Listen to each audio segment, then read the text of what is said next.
Hi and welcome back. In today's video, I'll be showing you how to use your custom code for a Django logging page. By default, Django usually gives a default logging page that is common for all applications. It's for you as the developer to come up with some custom logging form that you replace with the default one, and in this video I'll be showing you exactly how to do that. Right, I have a project that we have been working on here, so I'll be starting this project on my local server. So I'll click on terminal, new terminal, and in here I'll be activating my virtual environment. I basically have a virtual environment here named VNV. So I'll start with source VNV bin activate. Then once we have that, I can have python manage.py, then learn server. Right, then navigate to this browser here, then I'll have the local IP/admin. Right, and here we get the default Django logging page. So we are going to use some custom code for this logging page. Right, so the first thing that we need to set or confirm it's properly set is the configuration of the templates. So by default in this section we usually have just the square brackets. So by having base directory, then slash, then templates here, we basically tell our projects to look for templates under the templates folder. So basically templates, we are referring to the HTML pages that will be displayed in our project. All right, so in here we are going to define our custom logging page here under the templates folder. So we can create it under any other folder within this folder, but we are going to keep it simple. So in here we see we have logging and all the other templates. So I'll be adding some other file and we are going to call it admin.html. right, so with this I'll be copying in some few lines. So basically this is the code that we are going to use for the admin logging page. So this is what we want to replace this. All right, and we are going to work on this shortly. So the other thing besides working on the template is setting up the URLs correctly. So basically the URL that is responsible to give us what we are seeing here is this particular URL that we have here. Right, so we are going to add another URL here. We need to have that. All right, and before we elaborate on what this one entails, we will still be importing all the views, and we are going to be doing this from, right, we have it here, we have Django contrib.auth import views. So I'll uncomment that. All right, so this path should come before this one, and it's going to give us a logging view as a view, and the templates folder, it will be fetching the admin.html.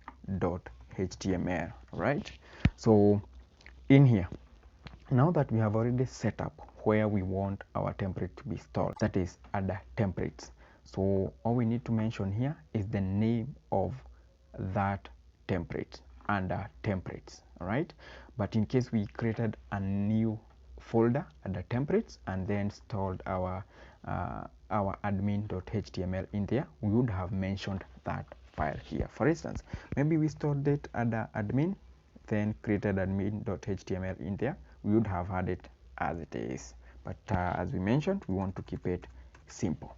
Right, then we need to give it the name login, which happens to be the global name given for the login URL in Django.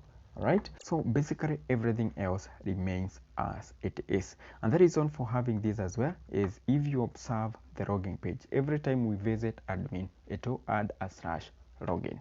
So we want to override this process. Right, that's why we have added a new path, and the two of these should remain.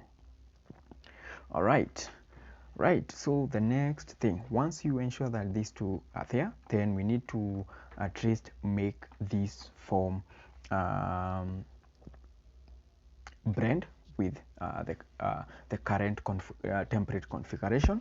And the way to do that, the first thing, we need to load static here. It might not be necessary, but it might be required somewhere, right?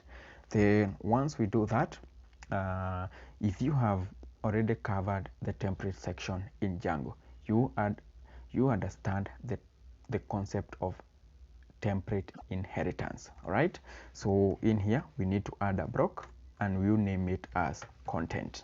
All right, so once we name that as content, then we need to close it here, right? So basically this will comprise of the new login form, and there are some few tags that we need to mention. One of them, look at what we have here. So we basically have some section here whereby we need our form to be displaying errors, and these errors will be coming from the view that takes care of the logging process. For the errors to be captured correctly, you need to pass in this block, checking if there is any form dot non-field errors. If they are, then ensure to display them here, and of course add this tag as well. Once you add that block, ensure to close it, right? Then in here we have the form that captures the logging information, so ensure to add the CSRF token here. That's a mandatory tag to add. Then also for the input fields, we basically have the username and the password. Ensure for the input to at least give it an ID username, the name username, and all that. Basically these two are very crucial, and especially the name, but let us ensure that the ID has the same name as the username here. All right, then everything else looks good. Then the other thing is the password, so ensure the password as well to give it ID and the name of the name password, and that makes it all right. So just save the changes that you have made, then go back to your browser and reload. Let us see, and we see that our logging form has changed. All right, so this may not be the best logging form that you may want to have, but it all depends with the design that you have used here.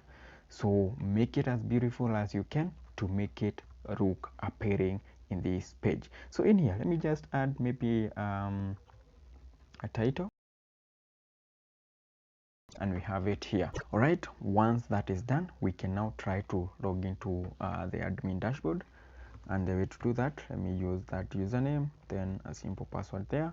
All right, and we see we have been able to log in to the Django admin dashboard. All right, so if we log out, then try to log in again, we see that we have a custom Django login form, and this has overridden the default login page. All right, and that marks the end of this video.